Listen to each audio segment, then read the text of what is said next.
You know the music? You know the first level? You even know the secret pipe that Mario accesses the underground with. You may have spent hours and hours playing the original Super Mario Bros., but there are some surprising facts that you never knew. Secret enemies, horrific backstories, and alternative releases of the game that can give you insight like you've never seen before. Check out 10 shocking things you never knew about Super Mario. But before you do that, click subscribe. You'll join our notification squad and be the first to know of new content. Mario the Gunslinger. In Mario, nothing felt better than grabbing that magical flower and gaining the ability to shoot fireballs at your enemies. It made it a breeze to get through levels, and 5 quick shots could even defeat Bowser at the end of a castle. If the original game design went through as planned, then the fireballs that you know and love would be a whole different story. As the game went through the design process, Mario was not using magical powers. He came loaded with bullets. These bullets would be used to shoot down enemies and kill them in an instant. Imagine how different the world of Mario would be if he was an everyday gunslinger. The bullets were deemed too violent and didn't really represent the family-friendly world that Mario showcased. The thought of bullets did remain in the series, as the iconic enemy Bullet Bill. The fake Bowsers. As you reach the large castle stage at the end of each level, you're confronted with Bowser. By tapping on the magical axe, the pit opens and Bowser falls to his fiery death below. Players may think that Bowser's some kind of super creature with the ability to survive an endless amount of lava pits, but that's not the case at all. What seems like 8 epic battles with the big and bad Bowser is actually only one battle. The other Bowsers that appear in the first 7 castles are actually decoys hidden in Bowser costumes.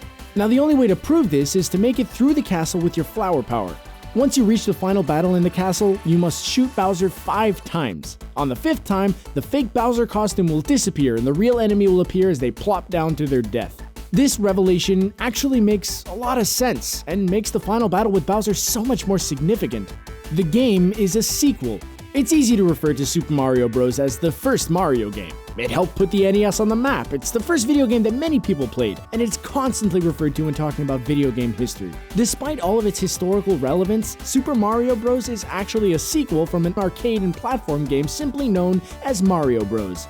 In the original Nintendo Mario Bros., Mario and Luigi actually had to put their plumbing skills to work. In a stage set in the sewers, Mario and Luigi work on cleaning out the pipes by hopping on Koopa Troopas, eliminating enemies, and avoiding large fireballs in the process. Mario is known for killing enemies by stomping on their heads, but it's a little different in this game. Mario must first flip the enemy over by hitting them from underneath. Once flipped, they can be hopped on to be killed. The game also saw the first appearance of the iconic POW symbol. Once hit, the whole level shakes and every enemy on the screen is defeated. Mario Bros. Isn't as deep or as involved as Super Mario Bros., but it was a decent start to the franchise and helped lay the groundwork for the sequel and the whole gaming industry in general. Mario is a mass murderer. As a hero trying to save a princess, Mario must defeat a lot of enemies. His death toll can get pretty high, especially when he's blindly shooting fireballs all over the place. While it's acceptable for Mario to kill off enemies that have overtaken the kingdom, Mario also murders a lot of innocent victims along the way. You may love smashing bricks and collecting as many coins as possible, but maybe you'd hold back a little if you knew the backstory of the world creations. The random bricks and platforms that appear in levels are not just unfinished construction jobs. They're actually mushroom people that have been transformed and frozen into the bricks thanks to Bowser's magical powers. All of this is stated directly in the game's official manual. Yes, the same manual that you tossed aside as you tried to figure it out on your own. Every brick is another murder tally, and for some reason, we feel like Mario knows exactly what he's doing. At the end of the game, the princess may be saved, but no cutscenes ever reveal the world of mushroom citizens getting released from their brick prisons. Goombas were originally good creatures. Those poor Goombas. They're easily killed, barely pose a threat to Mario, and have to deal with image issues due to their snaggletooth. While you may laugh off the Goombas as an enemy in Super Mario Bros., they actually have a pretty crazy backstory that got them there in the first place. According to the official Super Mario Bros. Manual, the little Goomba is a mushroom that betrayed the Mushroom Kingdom. That's right, Goombas are double-crossing enemies that turned on their kingdom and joined the revolt alongside Bowser. Ever since the Goombas revolted for the original Super Mario series, they have never joined the good side again. No matter how many times Mario easily squishes them down, they remain loyal to Bowser and stay bitter enemies with the Mushroom Kingdom. The bonus minigame. Since the original Super Mario Bros. Was released, the popularity of the game has led to multiple releases on other systems like the SNES, Nintendo Wii, and Wii U. The game is also great for a number of portable systems. In 1999, there was a release for the Game Boy Color entitled Super Mario Deluxe. This was an extended port of the original Super Mario Bros. And featured a number of extra features. One of the secret features was a minigame entitled You vs. Boo. The minigame is a fast-paced race that features all original courses set in the Super Mario world. As Mario, you must race a floating Boo across multiple obstacles. The only catch? Boo can float through these obstacles. Mario must hit switches and quickly jump over walls to defeat him. After a round is won, a faster and more skillful Boo will appear in the next race. The aggressive Hammer Bros. One of the most challenging enemies in Super Mario Bros. Is not Bowser, it's actually the tag team known as the Hammer Bros. They are truly one of the more frustrating parts of the game. The flying hammers are incredibly hard to navigate through, and that challenge is only increased if you're little Mario and cannot afford to get hit by the flying debris. As you try to figure out your best strategy for getting by the brothers, you may try to sit and wait. Bad idea.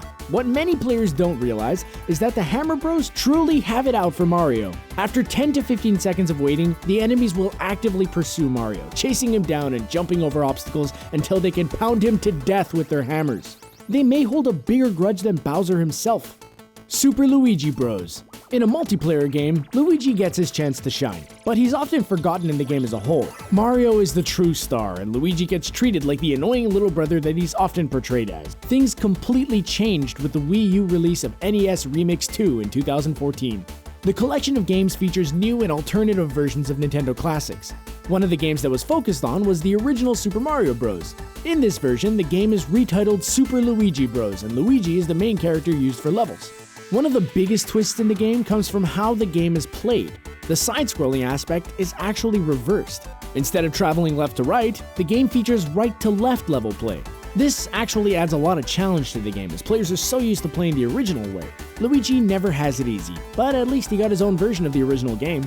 The first villain. More iconic than the Mario game itself is the very first level. The screenshot can bring back memories. Mario isn't the only star in this level though. The little Goomba's a star as well. He's the very first enemy. If plans weren't originally set the way they are, then the Goomba may not be as well known as he is today. According to interviews with the original game makers, a Koopa Troopa was supposed to be the first enemy in the level. The reason for his placement was that enemies wouldn't understand the shell hopping and sliding concept right away. Giving players an easier enemy to defeat would help start the game off right and create a better gaming experience. At least it wasn't a Lakitu that was introduced in the first level. Now that would have been challenging. Name confusion. Princess Peach and Bowser are well known and have name recognition today, but it originally did not start out that way. Even though the princess got her Peach name in the Japanese release of the game, it was completely changed for the United States port. In an effort to make Peach a true princess to the mushrooms, she had her name changed to Princess Toadstool. This name would continue for several adventures in this series until the Peach name caught on stateside and was formally introduced for the release of Super Mario 64. Now Bowser also suffered through the same identity crisis. In the United States version of the game, Bowser was referred to as King Koopa. The name stuck, as did Bowser, and now are pretty much interchanged all the time. Maybe if someone actually got his name right, he wouldn't have to kidnap the princess over and over again. And there you have it. Do you still play the original Super Mario Bros? What facts were you surprised to hear? Are there any that we missed? Let us know in the comments section below. And don't forget to like this video, share it, and subscribe to The Gamer on YouTube so you can stay up to date with all of our awesome videos.